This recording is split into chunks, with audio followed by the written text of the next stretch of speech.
Hello বন্ধুরা, খাবার নিয়ে চলে এসেছি। দেখো আমি আজকে কি খাবো। গরম গরম খিচুড়ি, ওর মধ্যেই আছে ফুলকপি, মটরশুঁটি, আলু, টমেটো সব দিয়ে একবারে খিচুড়ি বসিয়ে দিয়েছি। সঙ্গে একটু চাটনি করেছিলাম, বেগুনও ভেজেছি, কিন্তু আমি নিইনি, আমার এটুকুই ঠিক আছে। আজকে আমি এসছি কলকাতা থেকে বাড়িতে এসে প্রথমে চা খেলাম। চা খেয়ে ফ্রেশ হয়ে সমস্ত ঘর গুছিয়ে টুছিয়ে নিয়ে গরম জল বসিয়ে স্নান করে পুজো দিয়ে এই যে রান্না করে খেতে বসছি। আজকে সবাই আমরা খিচুড়ি, ওরা চাটনি বেগুন ভাজা খাবে, আমি খাবো না, আমার খুব সর্দি লেগেছে। তাহলে চলো খাওয়া শুরু করি। হ্যাপি নিউ ইয়ার মাইকি, টাটা, খাওয়া শুরু করি।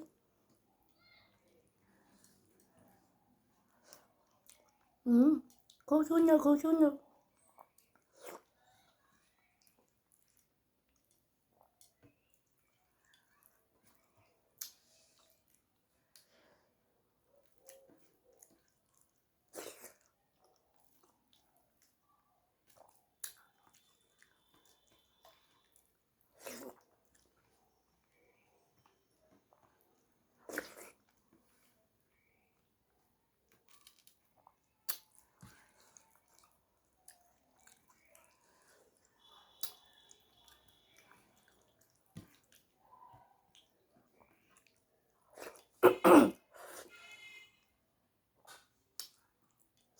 আজকে একটু গল্প করতে করতে খাই। হ্যাঁ,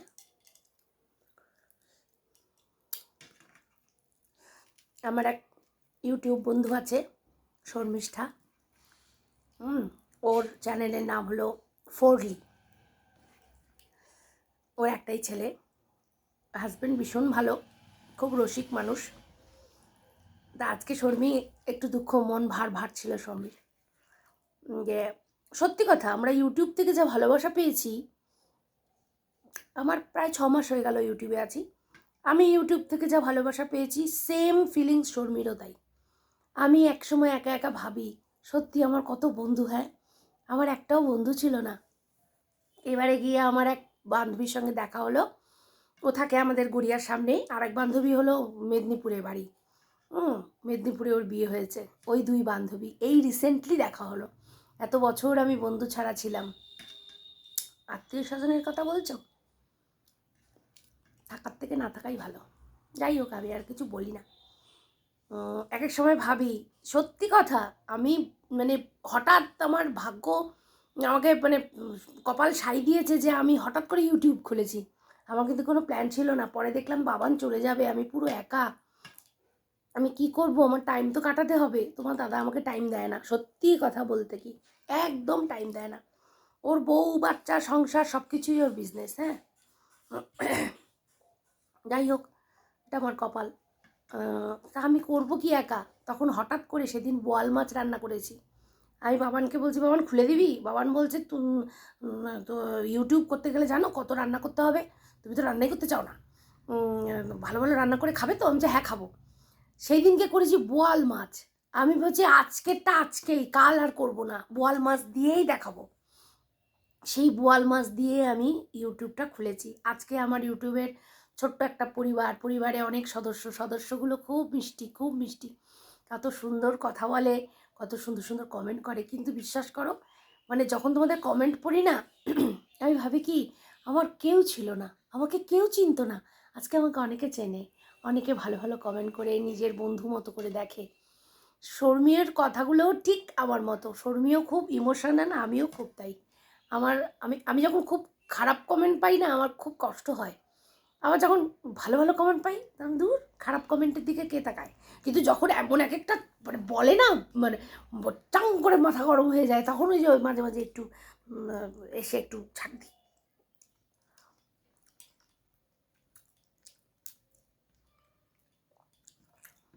সত্যি ইউটিউবে আসবো কোনো দিন ভাবিনি।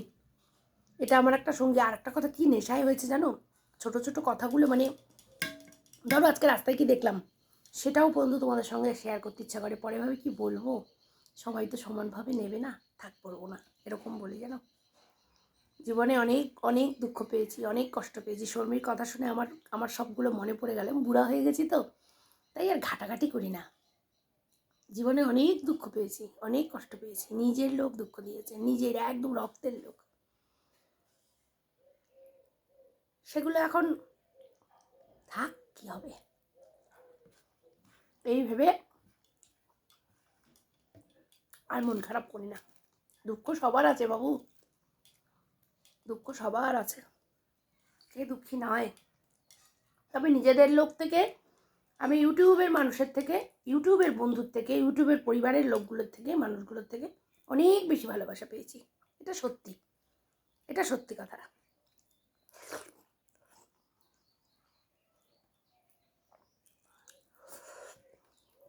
আমি বলে বোঝাতে পারবো না মনের মধ্যে কি চলে যখন তোমাদের ভালো ভালো কমেন্ট পাই। ওটাই যখন ভাষায় বহিঃপ্রকাশ করতে চাই, তখনই যে একটা মেয়ে আমাকে লিখেছিল, আমার খুব খারাপ লেগেছে। আমি কোনোদিন ওকে প্রোটেস্ট করিনি। ও নাম ছিল ওর পিঙ্কি বড়ুয়া। মেয়েটা না কেমন ধরনের যেন কথাগুলো বলতো, খুব আঘাত করে করে কথা বলতো। মানে ধরো দুটো ভালো কথা বললাম তো লিখতো ওভার অ্যাক্টিং, ভালো অ্যাক্টিং করতে পারেন, এইসব বলতো, খুব খারাপ লাগতো। বাবু আমি যদি অ্যাক্টিং করতে পারতাম তাহলে তো সংসারের বা রক্তের লোকের কাজগুলোর থেকেই তো অনেক অনেক বেশি ভালোবাসা পেতাম। জীবনে অ্যাক্টিং করতে পারিনি বলেই তো অনেক দুঃখ কপালে।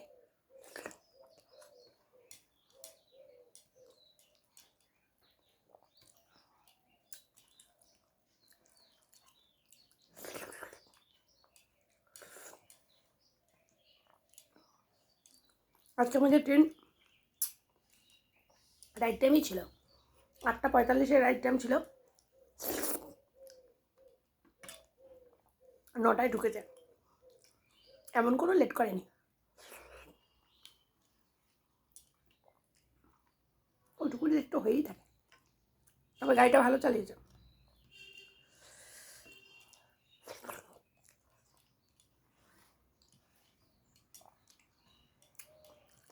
খিচুড়িটা দারুণ হয়েছে।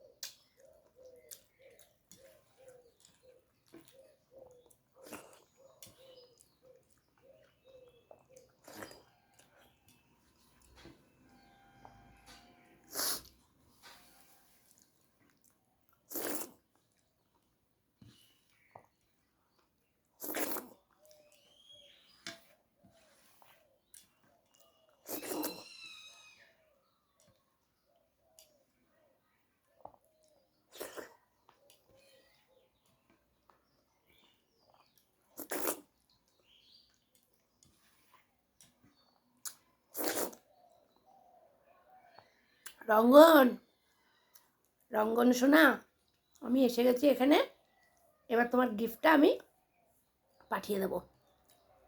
কলকাতায় ডিটিটিসি সেই হলো শ্রীনগরের ওখানে, অনেক দূরে, আর আমার এখানে হলো বাড়ির সামনে ডিটিটিসি।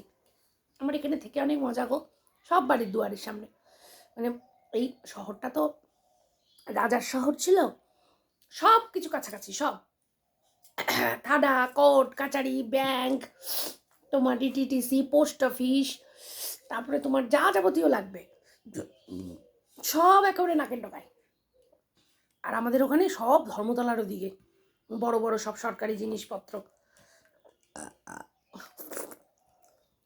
এখানে থেকে খুব মজা, খুব আরাম। কলকাতা শহরে না হিমশিম খেয়ে যাই আমি, সব কিছু দূরে দূরে, তারপরে অত বড় শহর তো মানুষও বেশি, আর বাস টাস ট্যাটু প্যাপু, ওরে বাবারে বাবা, আমার কান ফান সব শেষ। আর এখানে নিস্তব্ধ নিরিবিলি, চুপচাপ, আমার এটা এই পরিবেশটাই ভালো লাগে।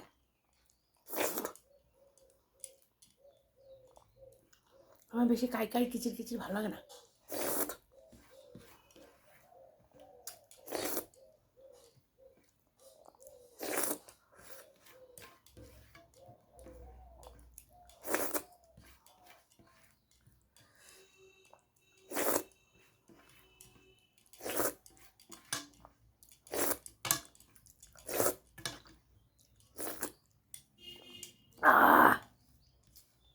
দারুণ খেলাম।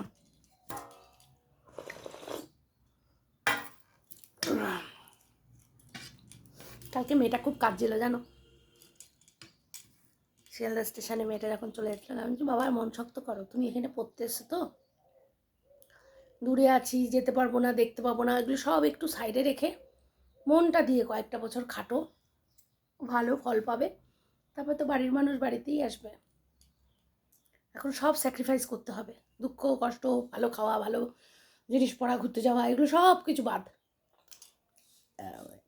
এখনো তো খাটার সময়, খাটার বয়স, এখনো তো খাটবে।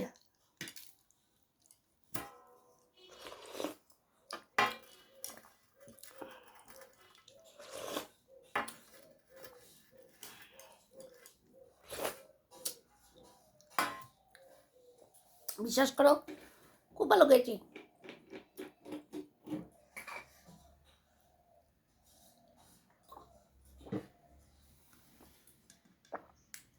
টাটা বন্ধুরা, লাইক কমেন্ট করে দিও, প্লিজ সাবস্ক্রাইব করো, তোমরা ভালো থেকো, সুস্থ থেকো, টাটা, লাভ ইউ অল।